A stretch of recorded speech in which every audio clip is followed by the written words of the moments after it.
Vamos a seguir con nuestro curso sobre sociedad y educación con un pequeño clip sobre inversión educativa pública y privada.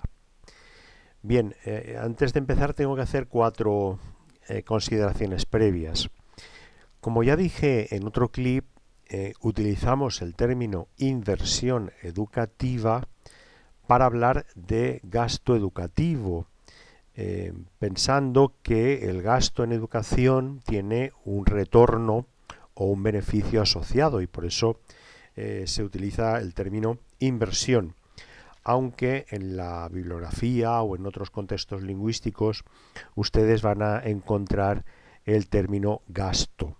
Por tanto, inversión o gasto educativo.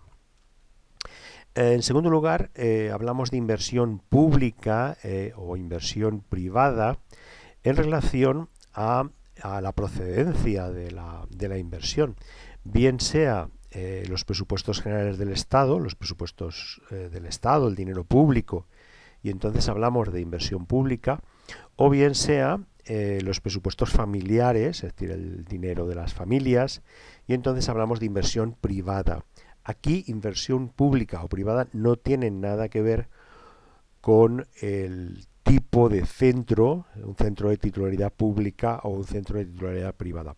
Sobre esto trataré en el siguiente clip. Aquí simplemente tiene que ver con si la inversión procede del Estado o procede de las familias. En tercer lugar, he de decir que me basaré en datos de la Unión Europea y del Estado español y lamentablemente no dispongo de datos de otros países. La verdad es que sobre estos temas hay bastante precariedad estadística.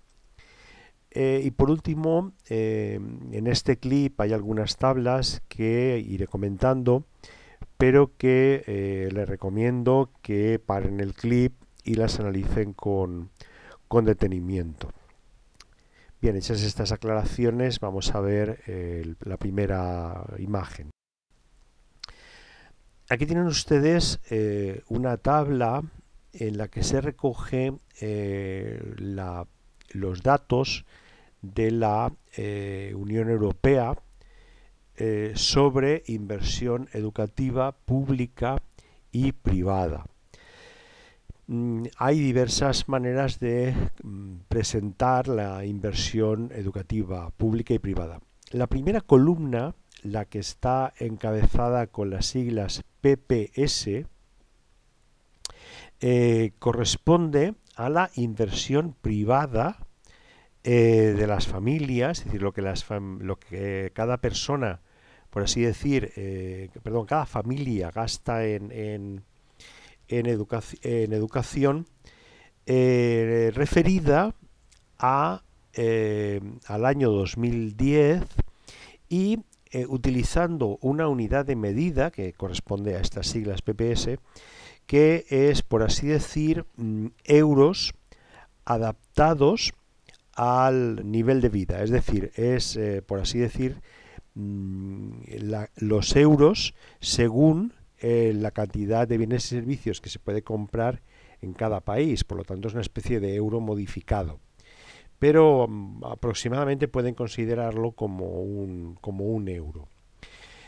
Como pueden ver, el promedio de gasto familiar en la Unión Europea en educación es de 267, o era de 267 unidades PPS, aproximadamente euros, en el año 2010, pero había grandes diferencias.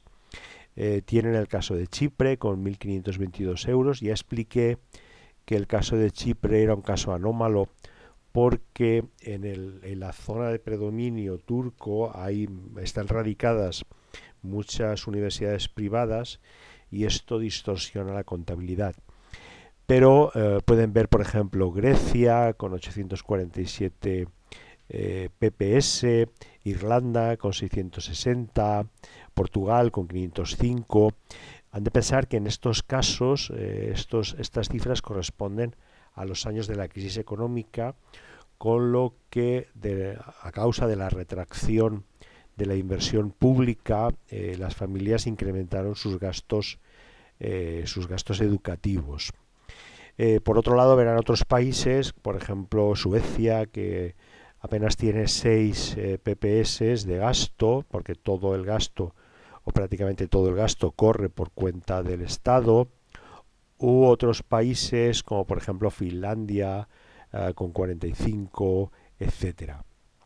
También tenemos casos de poca inversión privada, digamos por la pobreza del país, como el caso de Bulgaria con 31 o Rumanía con 54. En la siguiente columna tienen el porcentaje de inversión privada en educación respecto del Producto Nacional Bruto, es decir, del conjunto de bienes y servicios que se generan en un Estado a lo largo de un año. Tienen las columnas de inversión privada del año 2008 y 2011 y la inversión pública del año 2008 y 2011. Como pueden ver, en general la inversión pública es muy superior a la inversión privada.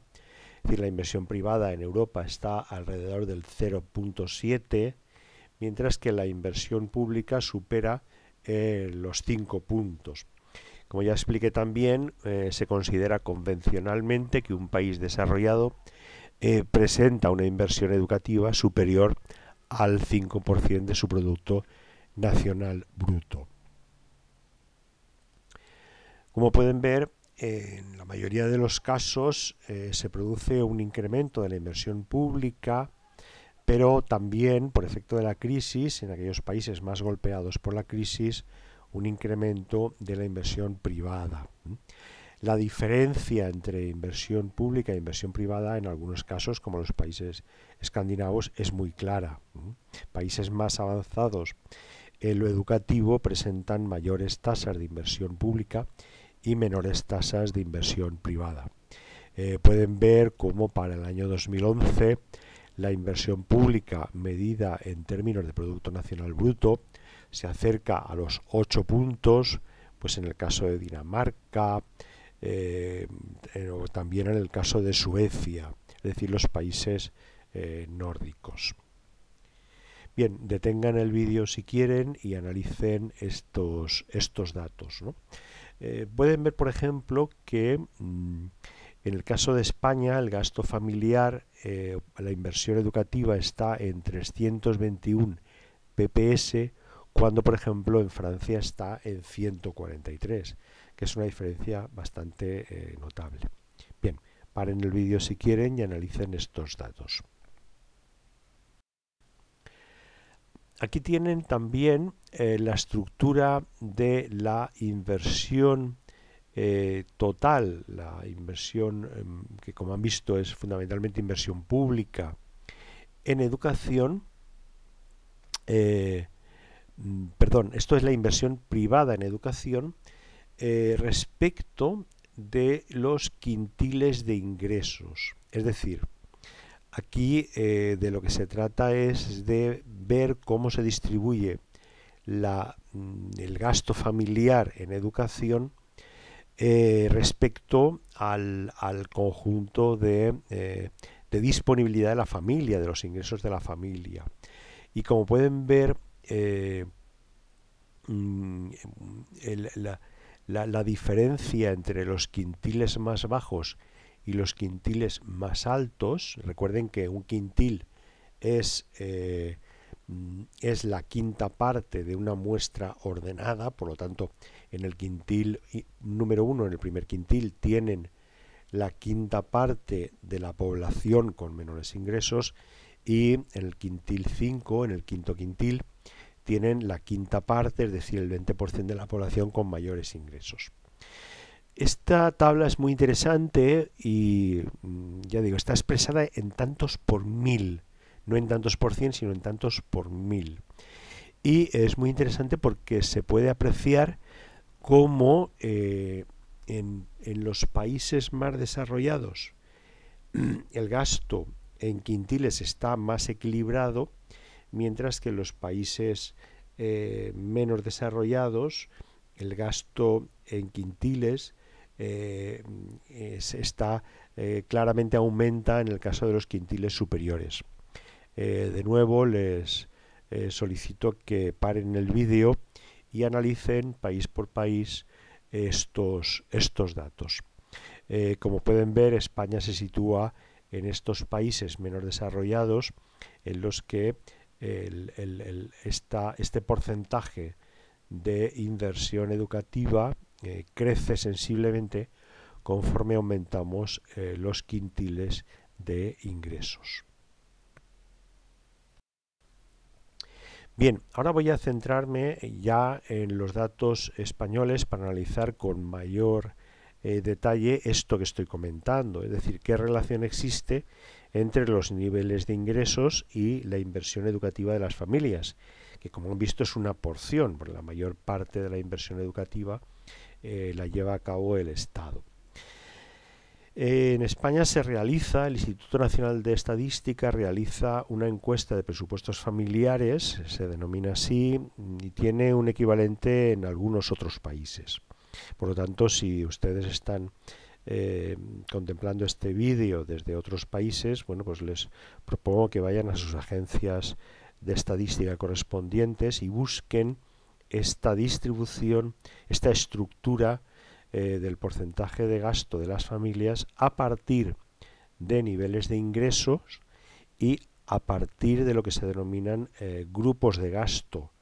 Más concretamente en el web del Instituto Nacional de Estadística lo encontrarán como grupos de gasto de 2 dígitos, porque también presentan una desagregación más pormenorizada en los grupos de gasto de 3 dígitos.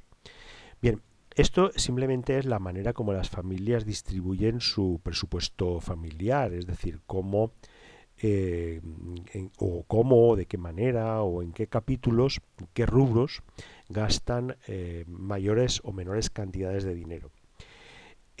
Los datos están, digamos así, desagregados por grupos de gasto, y ahora explicaré estos grupos de gasto que son, y por niveles de ingresos, familiares mensuales, regulares y netos, es decir, más o menos el ingreso neto que puede tener una familia a lo largo de un mes. Bien, la primera fila tiene los niveles de ingreso que van determinando las sucesivas, la primera columna que van determinando las sucesivas filas. Por ejemplo, la primera fila corresponde a los totales, la segunda fila corresponde a los niveles de ingresos menores de 500 euros, es decir, entre 0 y 499 euros, la siguiente fila de 500 a 999 euros, de 1000 a 1499 y así sucesivamente. Bien, el capítulo primero de gastos, como pueden ver, al pie corresponde a alimentos y bebidas no alcohólicas. El segundo, bebidas alcohólicas, tabaco y narcóticos. Esta es la expresión que utiliza el Instituto Nacional de Estadística. El grupo tercero, artículos de vestir y calzado. Grupo cuarto, vivienda, agua, electricidad, gas y otros combustibles, etcétera, etcétera. Bien, lo que importa de esta tabla es desentrañar las lógicas subyacentes, hacer un pequeño ejercicio de, por así decir, mirada sociológica para intentar entender cómo se produce el gasto de las familias. Voy a explicar esto con un poquito más de detalle. Bien, el grupo cuarto, que en el texto aparece como vivienda, agua, electricidad, gas y otros combustibles, es lo que solemos decir los gastos de la casa, es decir, el mantenimiento de la vivienda. La vivienda, sea alquiler, sea crédito hipotecario, y luego los consumos básicos de agua potable, energía, etcétera. Mantener la casa, en definitiva. En este caso pueden ver que, bueno, primero que este es el capítulo de gasto, el grupo de gasto más importante, que aproximadamente consume cerca de un tercio del presupuesto familiar, pero este porcentaje es diferente según los niveles de ingresos. Para los niveles de ingreso inferiores, vemos aquí que llega al 42,34%. Para los niveles de ingresos superiores representa el 21,91% del presupuesto familiar.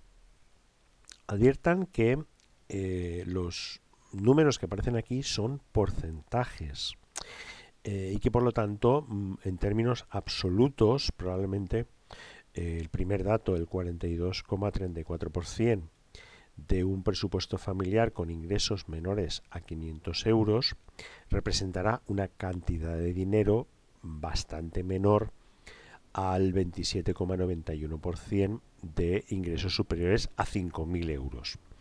Pero no nos importa aquí la cantidad absoluta, en principio no nos importa, sino la cantidad relativa, es decir, el porcentaje. Y como pueden ver, la tendencia del porcentaje es claramente o prácticamente decreciente. Es decir, conforme se incrementan los niveles de ingreso, desciende el porcentaje de ese capítulo de gastos en el presupuesto familiar. Lo mismo sucede en el segundo en importancia de los grupos de gasto, que corresponde a los alimentos y bebidas no alcohólicas, el grupo 1. Como pueden ver también, lo que podríamos decir alimentación, el porcentaje que en términos generales está situado en el 15%, el 15,04%, también el porcentaje desciende claramente, mientras que los niveles en el nivel inferior de ingresos supera el 20%, en los niveles superiores está muy poco por encima del 10%. Por lo tanto, en estos dos casos la tendencia es muy clara.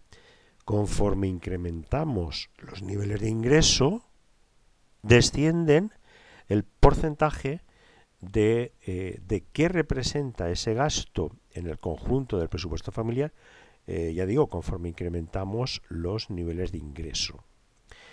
Esto sucede también en el grupo segundo. Ustedes pueden ver que también desciende el nivel de ingresos. Desciende el porcentaje conforme aumenta el nivel de ingresos. Bien, en estos tres casos, lo que podríamos decir, la vivienda, la alimentación o las bebidas alcohólicas o el tabaco, la pauta es muy clara. Es decir, conforme aumentamos el nivel de ingresos, disminuye la proporción de ese capítulo, de ese grupo de gasto en el presupuesto familiar. Repito que estamos hablando en términos relativos y no en términos absolutos. Vamos a ver un comportamiento divergente en otros grupos de gasto. Aquí tienen ustedes en el grupo 5, por ejemplo, que corresponde al mobiliario, a la equipación del hogar y a gastos corrientes de conservación de la vivienda. Como pueden ver, va incrementándose conforme se incrementan los niveles de ingresos, se incrementa el porcentaje en el grupo de gasto. El capítulo 11, que corresponde a hoteles, cafés y restaurantes, sucede lo mismo. Conforme incrementamos los niveles de ingresos, se incrementa el grupo de gasto. Pueden ver también, por ejemplo, el capítulo 9, que también sucede lo mismo. Por lo tanto, parece que hay capítulos de gasto que corresponden a una lógica. Es la lógica de conforme incrementamos los niveles de gasto, desciende el porcentaje, y hay otros que pertenecen a la lógica contraria. Conforme incrementamos los niveles de ingreso, se incrementa también el porcentaje. El primer caso es claramente el caso de las necesidades básicas, es decir, la vivienda, el agua, la energía, la alimentación o incluso los gastos en bebidas alcohólicas o tabaco, que como han visto siguen la misma pauta que la alimentación. Es decir, en el caso de necesidades básicas, conforme incrementan los niveles de ingreso, disminuye su porcentaje en el presupuesto familiar. Por el contrario, como estos dos últimos ejemplos, en el caso de otros bienes vinculados con la distinción social, como es el caso de de ir a hoteles, cafés, restaurantes, el grupo 9 de ocios, espectáculos y cultura, o grupo 5 de mobiliario, ocupación del hogar. En estos casos, capítulos de gastos relacionados con la distinción social, conforme se incrementan los niveles de ingresos, se incrementa también el nivel de gastos. Bien, vamos a ver otro ejemplo significativo. Es el grupo 6, que corresponde a los gastos de salud. Como pueden ver, en el caso de los gastos de salud parece que no hay una tendencia clara. Los porcentajes suben, bajan, vuelven a subir, vuelven a bajar. Bueno, esto tiene que ver, es como si estuvieran las dos lógicas entremezcladas. Probablemente tenga que ver con que los gastos relacionados con la salud a veces son una necesidad básica, pero otras veces son un bien de distinción social. Piensen ustedes, por ejemplo, en clínicas dermoestéticas o de operaciones de cirugía estética, etcétera, ¿no? Que no corresponden a una necesidad básica, sino más bien a un bien de distinción social.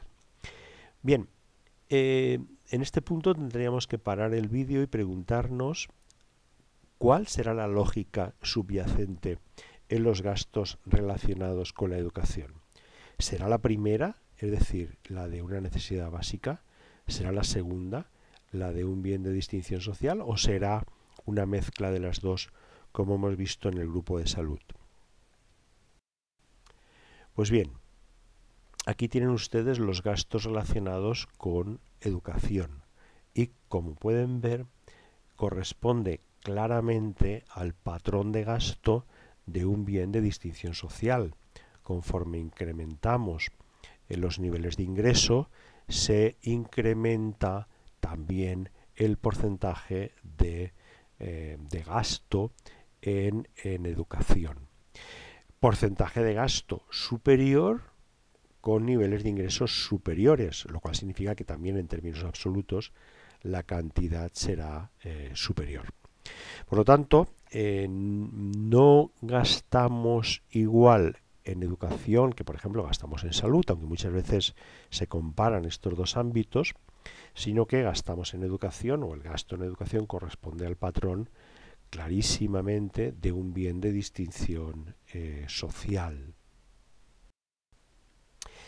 Esto también se puede ver representado en esta tabla, que es una elaboración de la tabla anterior.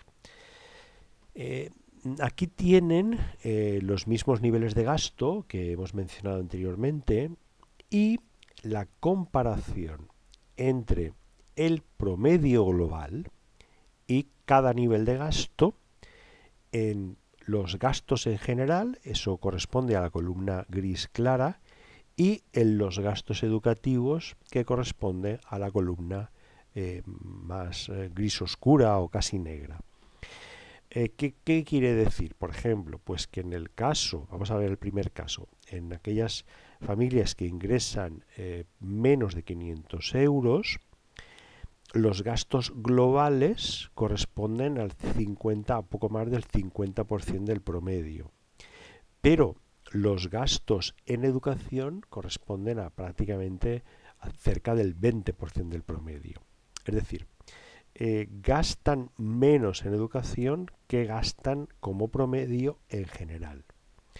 Como ustedes pueden ver, las familias que ingresan entre 2.000 a 2.499 euros, prácticamente ahí el gasto promedio, el gasto en general corresponde prácticamente al gasto promedio, está muy cerca del 100%, y también el gasto en educación corresponde al gasto promedio. Y a partir de ahí, los siguientes grupos de gasto, su gasto promedio en educación es mucho mayor que su gasto promedio en general. A partir de los 5.000 euros de ingresos, ustedes pueden ver que el gasto promedio en educación corresponde al 400% del gasto promedio del conjunto de la población. Esto marca claramente una estrategia, por decirlo así, de clase social en el caso de los grupos con mayores niveles de ingreso. Una estrategia de invertir más en educación en tres sentidos. Más en educación en términos relativos, como hemos visto en la tabla anterior, más en educación en términos absolutos, ya que es un porcentaje mayor sobre una base mayor, y más en educación respecto del conjunto de los gastos, que es lo que ustedes tienen en esta tabla.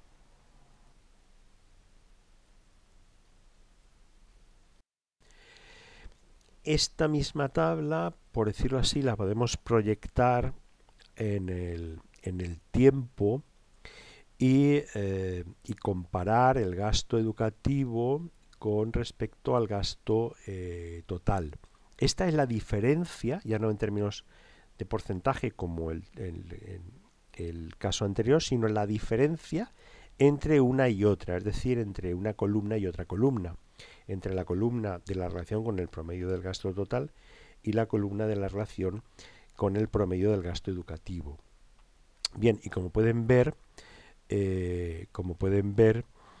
en estos años, que particularmente son años afectados por la crisis económica, el porcentaje de inversión educativa de cada nivel de ingreso respecto del total y la diferencia respecto al porcentaje del gasto en general, es decir, la estrategia de cada grupo social es muy diferente. Mientras que en el caso de los niveles de ingreso inferiores, el porcentaje de inversión prácticamente o no crece o incluso parece decrecer, en el caso de los niveles de ingresos superiores, como pueden ver, se registra un paulatino aumento. Es decir, los años de la crisis social, las clases superiores han invertido más, también en términos relativos, en educación. Es decir, aquí tienen ustedes, por tanto, una cierta estrategia de clase, es decir, una cierta estrategia de valorización de la propia situación social, de la distinción social o de los recursos vinculados a la estratificación social. Bien, esta es una muestra muy clara, ya digo, no solo de que las clases superiores invierten más en educación en términos relativos, más en educación en términos absolutos, más en educación respecto al promedio de lo que invierten en general y más en educación también respecto de un contexto de crisis, como pueden ver en las líneas superiores. Bien, muchas gracias por su atención y les invito a que continúen con los clips del curso. En les recomiendo que vayan parando y que vayan analizando las tablas porque realmente son muy interesantes. Muchas gracias por su atención.